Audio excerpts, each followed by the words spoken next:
Hello everyone, welcome to our channel Life After 60s with SK and Seema London Day 5 video in which we will be traveling to Scotland's capital city Edinburgh by train from London.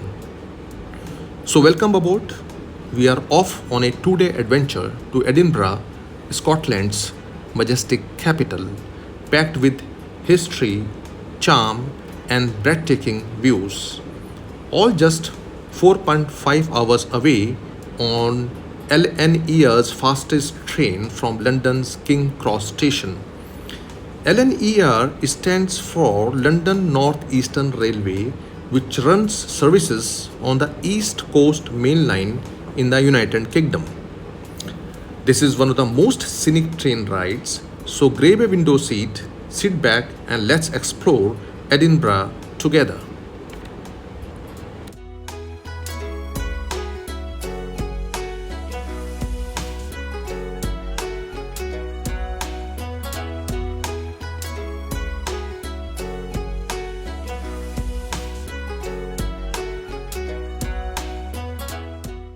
We had started from London's King Cross railway station at around 8 am, and after passing through few cities namely Peterborough, York, Darlington, Durham, Newcastle upon Tyne, Doncaster and Northallerton on the way, our train reached to Edinburgh Waverley station at around 12:30 afternoon, right on time.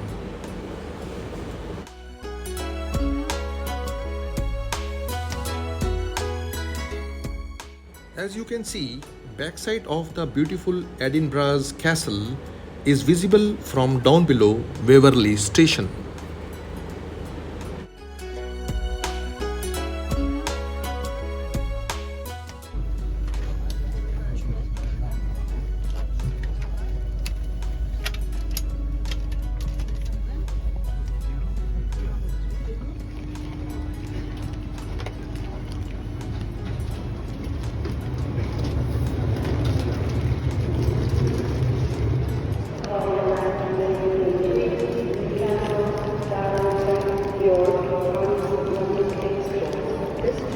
Waverley Station, right in the heart of Scotland's historic capital, was first opened in 1846 and officially named Waverley in 1854. Today, it is the second largest mainline station in the UK by area after London Waterloo Station.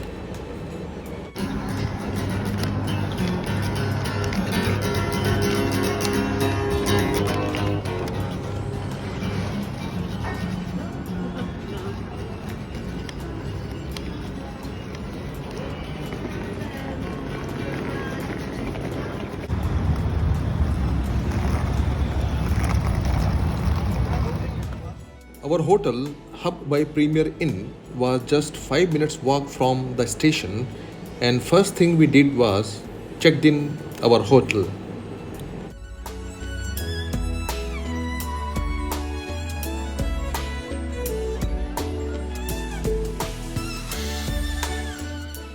In Scotland, hotel room sizes are very small and costly.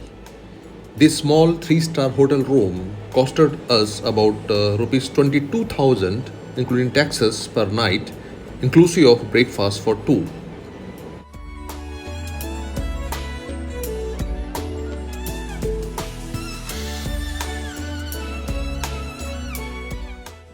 And before setting out, we had a fresh cup of coffee at the hotel cafeteria.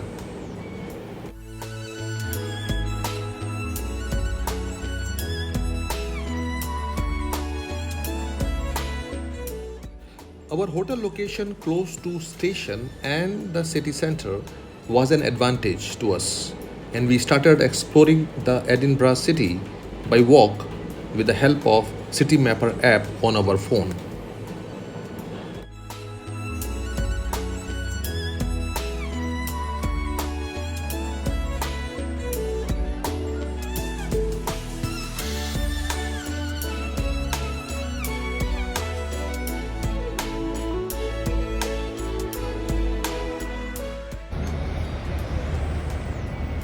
Very close to Waverley Station is this Scott Monument, which was built in the mid 1800s in honor of Sir Walter Scott, a Scottish author whose novels helped shape Scotland's romantic image and influenced literature worldwide.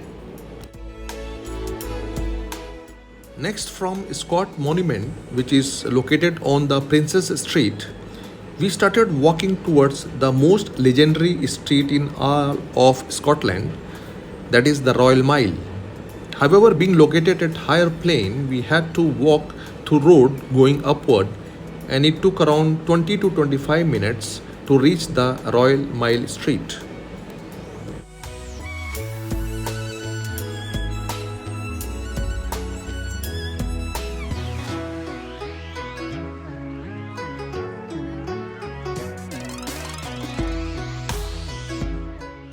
In the heart of Royal Mile Street stands a church that is seen over 900 years of Scottish history, St Giles Cathedral. Founded in 12th century, St Giles is often referred to as High Kirk of Edinburgh. Also, this mile-long street is the spine of Old Town, packed with historic shops, cute cafes and quirky shops. Seema had good time in exploring such unconventional shops, especially for souvenirs. Moving further, she also had fun time at the World of Illusion on this very street.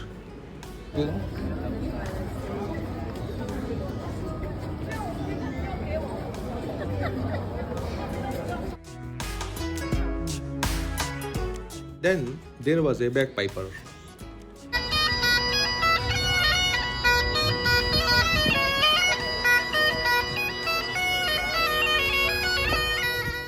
And finally, at the top of Royal Mile Street stands a fortress which was built on the remains of an extinct volcano known as Castle Rock, which has been a royal residence, a military stronghold, and a prison. Yes, this is one of the most famous castle in the world, that is the Edinburgh Castle. Close to Edinburgh Castle, we saw a small food truck with bar and cafe, and we decided to taste Scottish fish haddock and chips with coffee.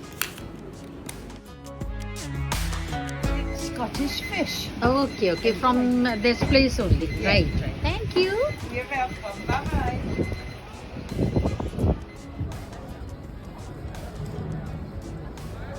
Totally different. So this is fish haddock fish. So we are just going to taste this. It's very close to Edinburgh Castle.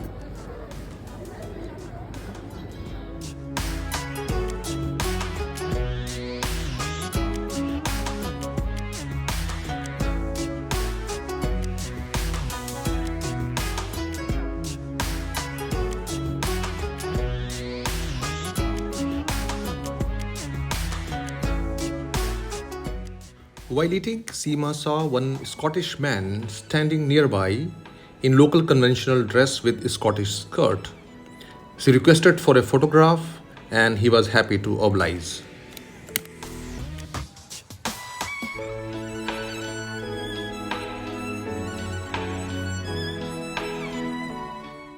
Now from Edinburgh Castle, we started down the street and aimed for one of the most magical streets in Scotland, that is Victoria Street, a place where cobblestones meet color and history meets fantasy.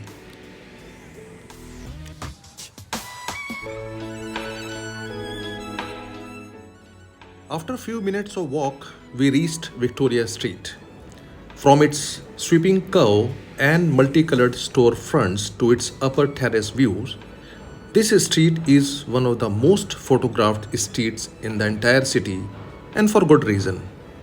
So whether you are here for the history, the shopping, or just that Instagram perfect shot, Victoria Street is an unmissable stop in Edinburgh.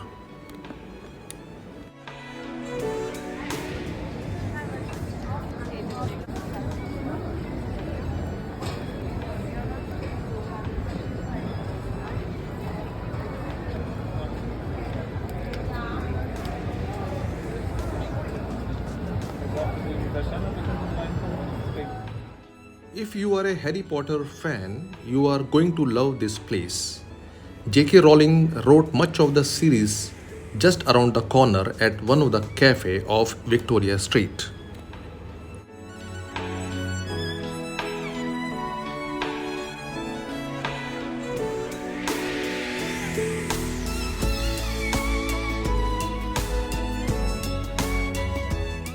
This historic street, dating back to 1830s, is home to some of the most unconventional shops in all Scotland. However, we explored few of our interests like chocolates, fudges, and popular scotches of Scotland.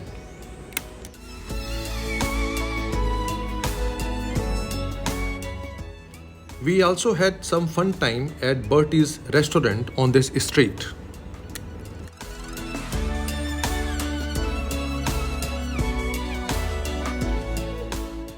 Going further, we also saw National Museum of Scotland showcasing Egyptian artifacts and dinosaur fossils to cutting-edge Scottish innovations. We also saw National Library of Scotland, which is the largest library in the country.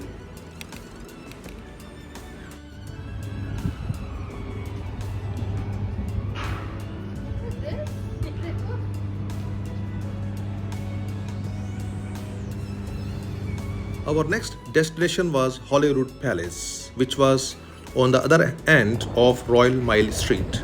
So we again joined back in the middle of the Royal Mile to walk towards the Holyrood Palace. Royal Mile, as usual, was full of life with historic buildings, cute cafes, and unconventional shops with visitors all over. Also, there was one street performer performing his art.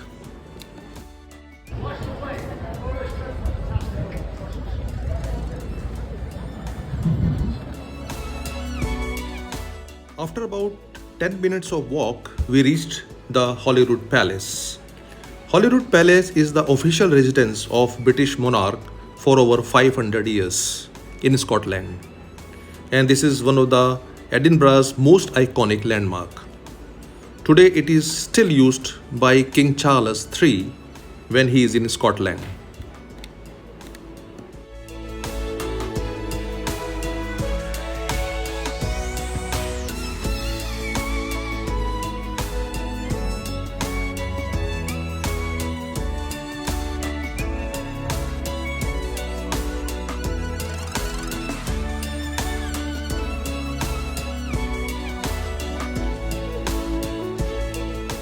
Close to Holyrood Palace is the Scottish Parliament, which was opened in year 2004. Right next door is the Holyrood Park, a wild rugged landscape that feels like the Highlands. And towering above this park is the Arthur's Seat, named after regional king of 6th century. This 822 feet high hill is basically an ancient volcano. After Holyrood Park, we walked towards Edinburgh's another lifeline, that is Princess Street. Since we were very tired by so much walk on uneven ups and down roads of Edinburgh, we decided to have a small break with a cup of coffee at our hotel on the way to Princess Street. By the time we reached the Princess Street, after about 10 minutes walk, it is sunset time. And please note, time is 9:45 p.m. Still so much sunlight. Yes, in Scotland during summer, it gets dark only at about 10:30 p.m.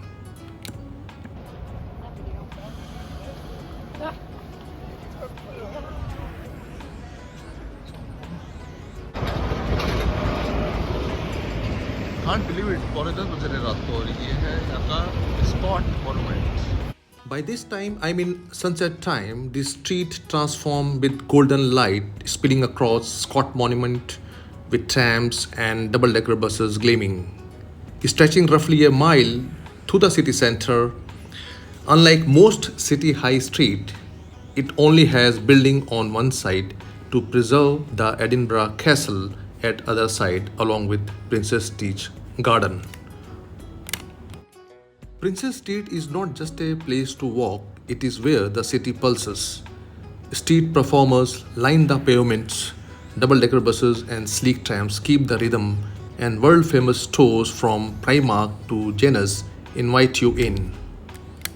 At the eastern end, you see the Balmoral Hotel with its clock famously set 3 minutes fast, so travelers don't miss their trains at Waverley Station just next door. It was already 10:30 p.m. and we decided to have our dinner at Waverley Station food court before calling it a day.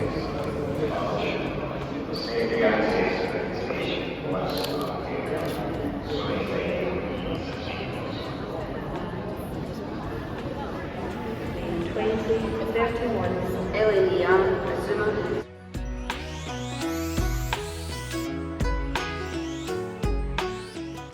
Now time to go back to our hotel, just 5 minutes walk from here.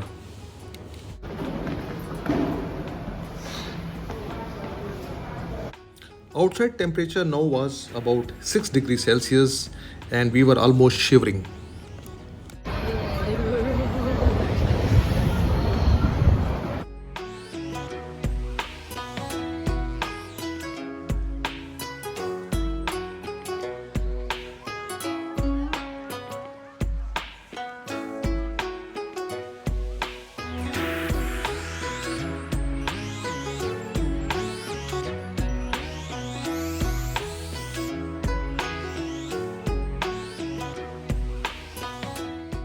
चलो भाई, ठंड बहुत ज़्यादा है, हालत tight है, कपकपी हो रही है. Hope you liked our video on Scotland's capital Edinburgh's tour day 1.